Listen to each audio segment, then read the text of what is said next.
Hey guys, this is Kirop speaking, and in today's Little Dev Update we are going to cover two topics all meshed into one, and that is the Lite Campaign V2 main features, the new tech pool system, as well as the new familiarity system.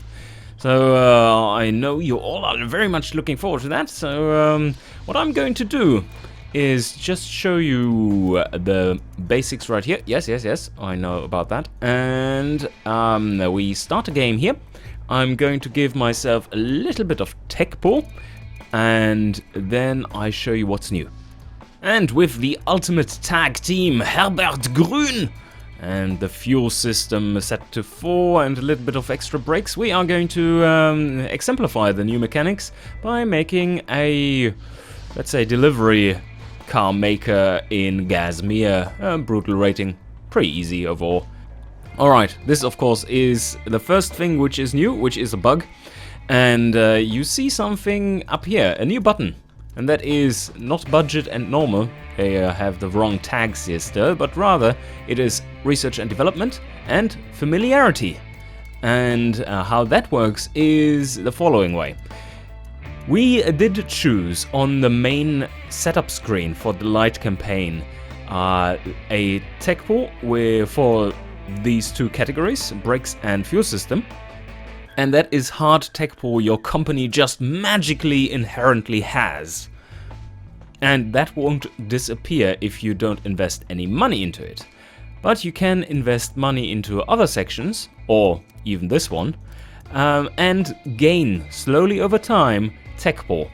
And what we are going to do here, we have a budget of 1 billion. I could just show you how that pans out here. Let's say we put 4 million into this section bottom end per month. That is all per month, as you can see there. And then we just let the game roll without doing anything.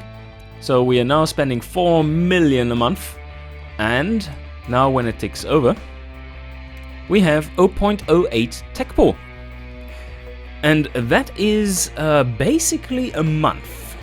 So what that means is that if we have this tech pool sitting there, which isn't a full tech pool point, it would mean, if that is exactly a month, it would mean that when the clock ticks over to December of 1946, this year would tick over already to 1947, and you effectively have 1947 tech pool. Which means that if you then build a car, you would gain a +1 to tech pool. So if you have 0.5 tech in here, and you pass the line and start on the 1st of July designing a car, you will see that you have 1 additional tech point to spend in your designs. That is how this system works. And you only pay the difference to the last step. So if we go here, there's 2 million, next step would be 4 million. And here you see going from 4 to 5 there costs you 2 million, which is the difference between 4 and 5 here.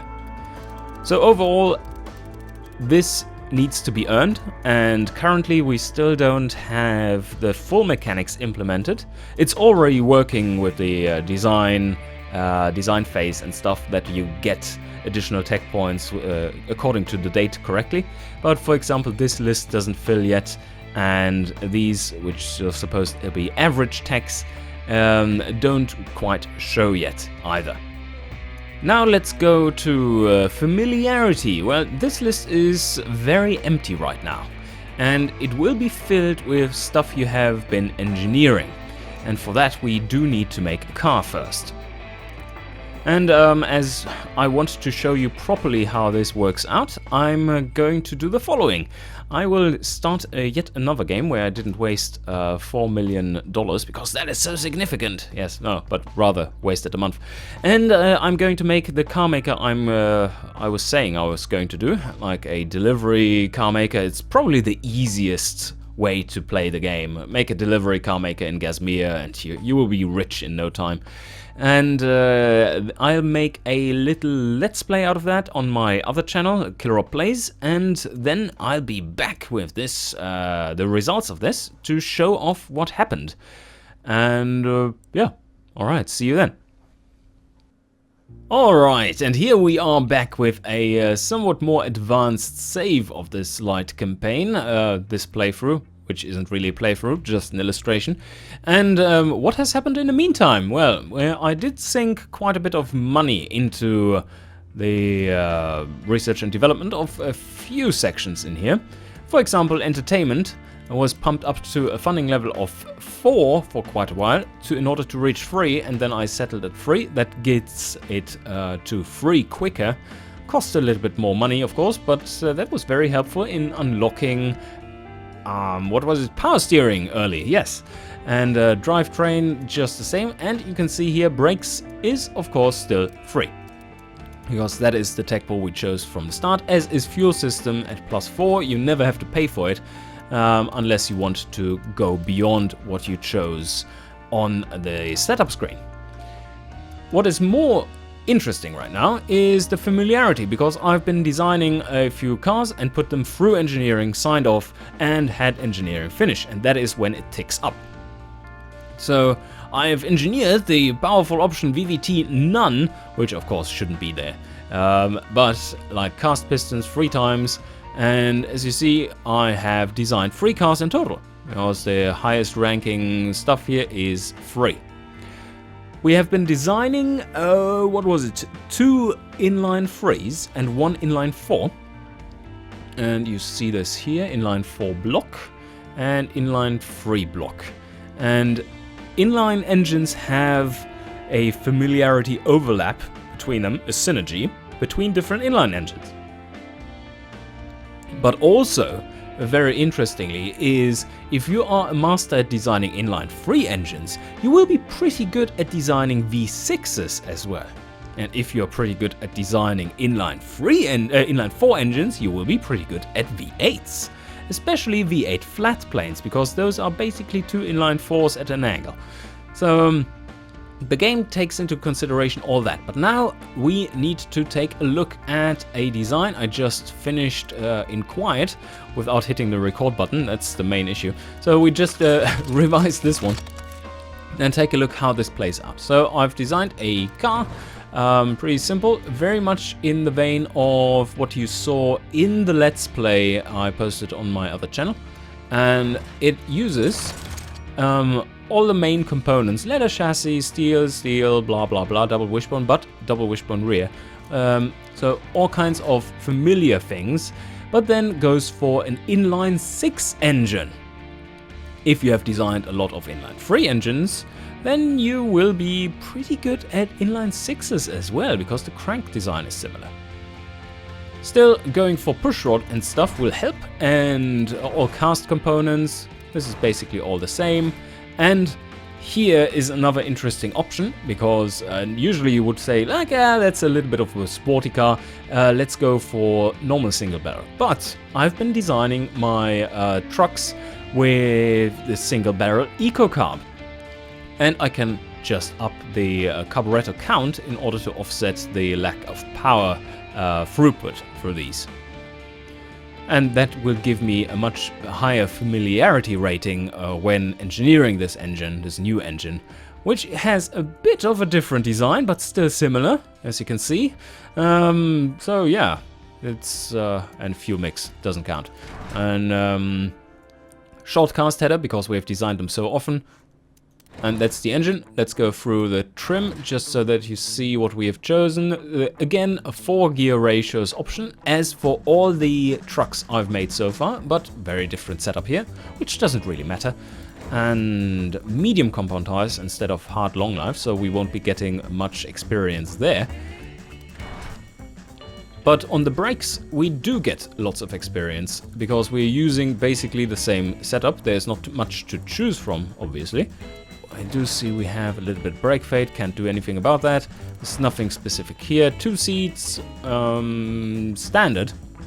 interior. So usually we chose for our trucks basic, so we're not getting anything from that, but power steering has been engineered once before, so that might hit. The safety packages do have a little bit of familiarity overlap between the decades, but not that much. So standard 40s will be a little bit familiar to standard 50s, but advanced 50s is familiar only to other 50s packages. So now that this is all set up and pretty much standard, let's take a look at the effects of it. If we now click this one, you can see what comes out of it. This is for the car, and the chassis setup we chose is 17% familiar. And that is mainly because we did choose the double wishbone rear. If we had the exact same setup as before, you would have, or you would see a familiarity rating, like with solid axle rear leaf, you would see a familiarity rating of 26%. And this means 26% lower engineering time than usual. Now, even though this is a pretty complex car for us to make, it just now requires 1 year and 11 months, and that will be rebalanced before we put it into open beta, so that overall things take a little bit longer to engineer, so that you really have to focus on a few different things your company is known for and making, if you want to be super efficient at making them and offer them for a low price. Now, if you have played through the Lite Campaign V1, you are aware that in later years the engineering costs are getting pretty high and long. The times are getting long, and this system will basically offset that so that it's more on the same level from early years to the end. On the engine side, you see the following. The bottom end is familiar, even though we have never engineered an inline-6 engine. And that is because inline-3s are very similar to inline-6, and inline engines are similar to inline engines. So there are many cross benefits there, and that's why we still have 14% familiarity there, even though we've never made an inline-6. On the top end, this is just our standard stuff. This is a pushrod engine. We know how to make inline pushrod engines, right? So, well, the inline doesn't really count there, but the pushrod head is super familiar to us. We have made this 3 times before, and that gives 26% familiarity. Fuel system, same thing. We have used those carburetors so often that we are super familiar with them. On the exhaust side, well, we had, for the first car I made, baffled mufflers, while for everything beyond that, I chose 2 reverse flow mufflers. So this isn't quite up to this familiarity. But overall, you can see, well, that is a very nice time. So you could invest a little bit more into making it reliable and so on. And this car turned out to be kind of a sports budget car, pony car, but not really because of the pricing. It's a little bit too expensive if you want to put any profit margin on that, while the sports budget is doing a bit better. And yeah, overall, that's basically what I wanted to show you guys. And signing this off, well, go away familiarity. So these are the 2 new major systems that are coming with the Lite Campaign V2. There's still quite a lot of work to do in order to make those really nicely working for normal players and non-developers. For example, putting more info in here, because you can't be knowing that all by heart. Or some of you definitely do, but yeah, many don't. So, and like cleaning this up, fixing, ordering and stuff. A lot of little additions and improvements are coming overall, and we are now working through our to-do list and looking forward to getting the open beta of the V2 Lite Campaign to you very soon. And so, as you're always asking for some kind of estimate, we estimate that it takes the rest of the week in order to get most of the stuff in. And then maybe early next week would be the start of an open beta for the Lite Campaign V2. So as this is a very short development cycle just to get these cool features out there to you. And then we have to, after the release, after the open beta phase, we have to move on to Unreal 4, which will be awesome. Alright guys, hope you enjoyed, and see you next time!